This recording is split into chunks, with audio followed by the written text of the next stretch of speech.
G'day ladies and gentlemen, thank you very much for joining me on this, my journey into the constraints-led approach for BJJ. My name is Sam Battlefields. This is my daughter Ripley. She's along for the ride today. I wanted to do a quick review of Chris's class. So Chris takes the morning workshop on Saturday, and because of obviously having two kids, also open mats, all this kind of stuff, I don't often get into Chris's class, but Chris does has done a considerable amount of research and is also a black belt, so provides some really good insights for the constraints-led approach. He's one of the guys that really just took to it in and dived straight in and absolutely loves it. So it was a good class. There was, and it's always good, obviously, to get like a different perspective on how to operate things.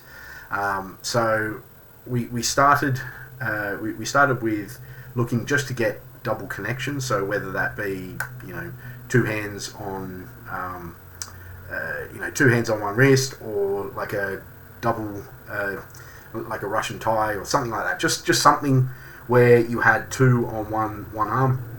And it was continuous. So this was something that I really liked about these games, was that there wasn't necessarily kind of a win condition. It was just like continuous play. So I got a lot out of that, and I think it contributed a little bit to why I felt like we got through a ton more games. But time moved differently in this class, and I'll explain why fairly soon. So the second game was connection to clasp around the torso. So very much like my games, as soon as you get a hands clasped around the torso, again though it was continuous in that once clasped, then you swapped over rolls. Then you swapped over rolls. There was one thing that Chris said with this one, was that the person's trying to obviously strip the grips, but the wording sort of got me, which was he said that the person defending is obligated to maintain a collar tie, and I thought, like, while stripping grips, and I thought, well, the win condition, or the thing just to make it real easy to focus on, is the person has to maintain collar tie. That would be the only sort of win condition for them. It was interesting because and then the next game we played was basically someone would start in that clasped, clasped around the torso, and the person was looking to break that clasp basically and get out. Very similar games to what I've played. One thing that did come out from it though was that I am in need of the next step. So I've spoken about how takedowns, takedown class used to shit me because I'd get thrown on my ass so many times, and you didn't really like. Well, I didn't really like takedown week because of it. And now, because I am constantly doing that navigating the chaos of making a connection, isolating the limb, connecting to the torso, making that clasp, because I'm doing that, I'm able to I'm a lot more confident in it. Like the confidence going up, up with Chris. Chris is obviously very knowledgeable, very experienced, and I felt comfortable doing these connections, trying to make these connections, etc., etc. That was cool. I think, so for me, I think what I'm going to have to start doing is actually executing the takedown. I have signed myself up for a competition in a couple of months. So yeah, well, not even a couple of months. So I think I'm going to have to really focus on that takedown portion for a little bit, but that's all right. So here's the thing: by the time this was done, we're only about at about 8:05. However, I felt that there was kind of, because of how we'd sort of set it up, there was like 2 minutes and then that they would swap over, and then 2 minutes, and then they'd change partners. And there was only 3 of us this morning, so I definitely felt like I cooled down in between a lot of these things. So rather than when I'm in class, when I'm teaching class, I'm looking at the clock, not for like, oh, I've got some time to look at the clock. I'm like, fuck, I'm already too far along in for stand up. I got to move on to the next thing. So she's just fallen asleep. Come here, little girl. Oh, it's alright.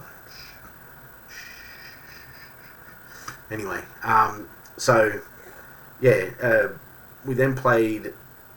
That's not a criticism; it's an observation. All right, so it's good to have these differing things, because you can fine tune your own classes, right? So we went on to half guard, basically half guard passing. So it's all right, The half guard, it's all right. So we're looking to free the foot. So we actually had the knee already free, and the goal was to free the foot. And then so that was the first game. Again, this one was wind condition. Same way, and then, but I think it was, from memory, it was like wind condition, but like you just reset and then go again, and then you, after I think 2 minutes, and then it was kind of flipped. So and this is only this is again, I know Chris sometimes watches these.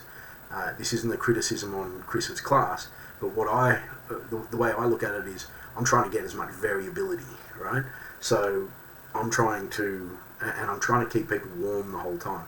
So I'm just trying to, as soon as one goes down, right, swap out, 1 minute, just keep swapping out. And if you can get varying variability, then it's actually beneficial, right?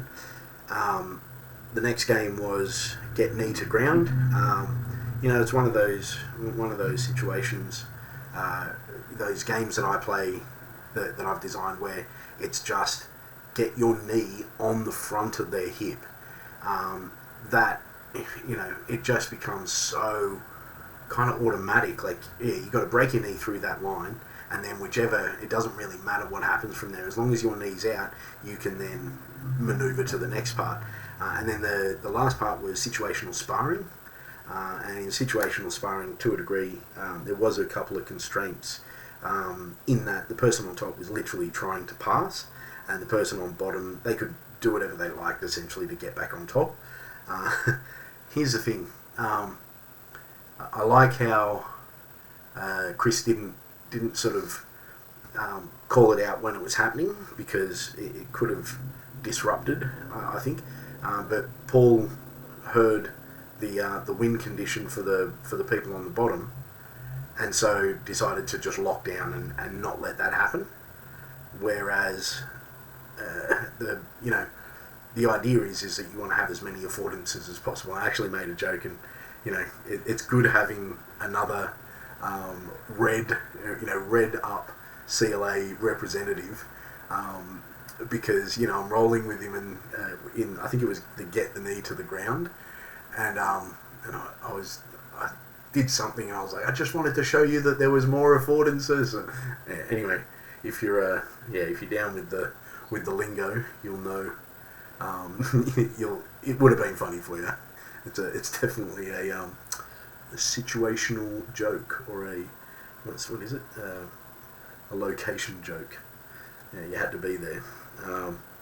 But anyway, it was great. I was stoked to be able to experience a class from the other side, and I took a few notes, and I think for me, the main thing I would do slightly different would be the whole making sure that that there was variability, a bit more continuous between everyone. So rather than do kind of swap out and timing, I would look at it from the perspective of, okay, give this a win condition, so that give it a win condition, and then someone jumps in on that, so that there's always some movement going on for everyone.